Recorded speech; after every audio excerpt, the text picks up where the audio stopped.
మనం ఉపయోగించే ఒక పెన్సిల్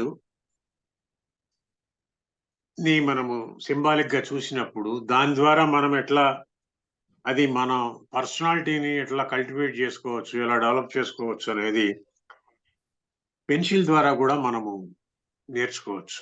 ఆ మాటకొస్తే ప్రకృతిలో ప్రతి చిన్నది గమనించుకోవడం ద్వారా పక్షులు ఎగరటాన్ని చూసి మనం ఇవాళ విమానం తయారు చేసుకున్నాము. పక్షుల డైనమిక్స్ నుంచి, పక్షుల రెక్కల నుంచి ఏరోడైనమిక్స్ వచ్చాయి. పక్షుల ముక్కుల నుంచి బుల్లెట్ ట్రైన్స్ వచ్చాయి. కొబ్బరి ఆ పైన ఉన్నటువంటి కొబ్బరి టెంక దాని నుంచి పైన ఉన్నటువంటి ఆ షెల్ నుంచి మనం హెల్మెట్స్ వచ్చాయి. ఇలా ప్రకృతి మనకి చాలా పాఠాలు నేర్పుతుంటుంది. ఒక నది గమనాన్ని తీసుకుంటే నది గమనం నుంచి కూడా మనం చాలా నేర్చుకోవచ్చు. చేపల ఈతను తీసుకుంటే ఈ చేపల ఈత నుంచి అది నీటికి ఎదురు వాలుకి ఎదురీదేటువంటి చేపల్ని మనం చూసాం. ఇవన్నీ వాటిని మనం అన్వయించుకోవటం బట్టి దాని ద్వారా మనము ఎంతో కొంత సాధన చేసుకుంటూ జీవితంలో ముందుకు వెళ్ళడానికి వీలవుతుంది. పెన్సిల్కి వచ్చేటప్పటికి ఇది నేను చెప్తున్న మాటలు కాదు, పాలో కొయిలో చెప్పాడు. ఆల్కెమిస్ట్, అదే తెలుగులో పరశువేదిగా వచ్చింది. ఆల్కెమిస్ట్ రాసినటువంటి పాలో కొయిలో చెప్పినటువంటి మాటల్ని చెప్తున్నా. ఒక 5 పాయింట్లని పెన్సిల్ తో ముడిపెట్టి మన జీవితానికి అన్వయించి చూసుకోమని చెప్పాడు ఆయన. ఫస్ట్ పాయింట్ ఏంటంటే పెన్సిల్ ని ముందుకు తీసుకెళ్ళడానికి ఎవరో ఒకళ్ళు ఉంటారు. ఒక టీచర్ కావచ్చు, గైడ్, ఫిలాసఫర్, ఎవరో ఒకళ్ళు పెన్సిల్ ఒక చెయ్యి పుచ్చుకొని రాయటానికి ఒకళ్ళు వెనకాల ఉంటారు. మన జీవితంలో కూడా చిన్నతనాల నుంచి తల్లిదండ్రులు, టీచర్లు, ఫిలాసఫర్స్, గైడ్స్ జీవిత పర్యంతం ఎవరో ఒకళ్ళు మనకి ఆలంబనగా నిలిచేవాళ్ళు, మార్గాన్ని నిర్దేశించేవాళ్ళు, మార్గాన్ని చూపించేవాళ్ళు ఉంటారు. అది అది మనకి కొండంత అండగా ఉంటుంది. ఏదైనా సలహా కావాలన్నప్పుడు, ఒక సమస్య వచ్చినప్పుడు వాళ్ళని వెళ్తాము, మనం అడుగుతూ ఉంటాము.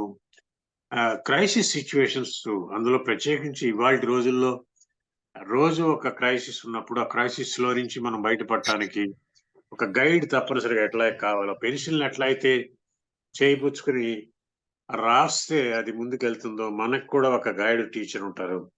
అట్లాగే పెన్సిల్ మనము బాగా ఉపయోగించాలంటే ఎప్పటికప్పుడు షార్పెన్ చేసుకుంటూ ఉండాలి. ప్రసిద్ధ సంపాదకుడు గోర శాస్త్రి గారి దగ్గరికి ఒక ఆయన వచ్చి, శాస్త్రి గారు ఏం చేస్తున్నారు అని చెప్పి అడిగట. ఏం లేదయ్యా, పెన్సిల్ తొక్కుతున్నాను అన్నాడు.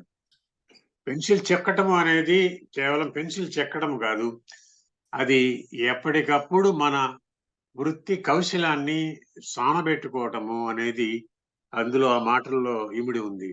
పెన్సిల్ రోజు చెక్కినప్పుడు మాత్రమే, షార్పెన్ చేసుకున్నప్పుడు మాత్రమే అది బాగా రాయటానికి వీలవుతుంది.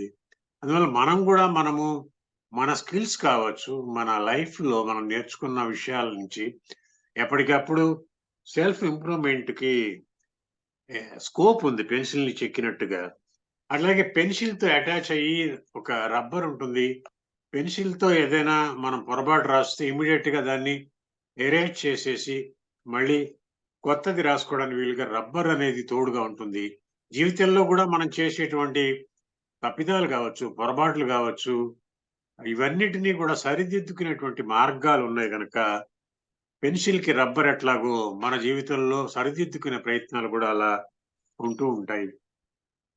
పెన్సిల్ క్వాలిటీ అనేది దాని లోపల వాడుతున్నటువంటి ఆ గ్రాఫైట్ క్వాలిటీని బట్టి పెన్సిల్ క్వాలిటీ అనేది ఇమిడి ఉంది గనక మన ఇన్నర్ సెల్ఫ్, మన మన సంబంధించిన వరకు మన గ్రాఫైట్ ఏమిటంటే ఇన్నర్ సెల్ఫ్ అనేది మనము ఎలా ఇంప్రూవ్ చేసుకుంటున్నాము, మన ఆలోచనలు ఎలా ఉంటున్నాయి అనే దాన్ని బట్టి మన జీవన నాణ్యత అనేది ముడిపడ్డది.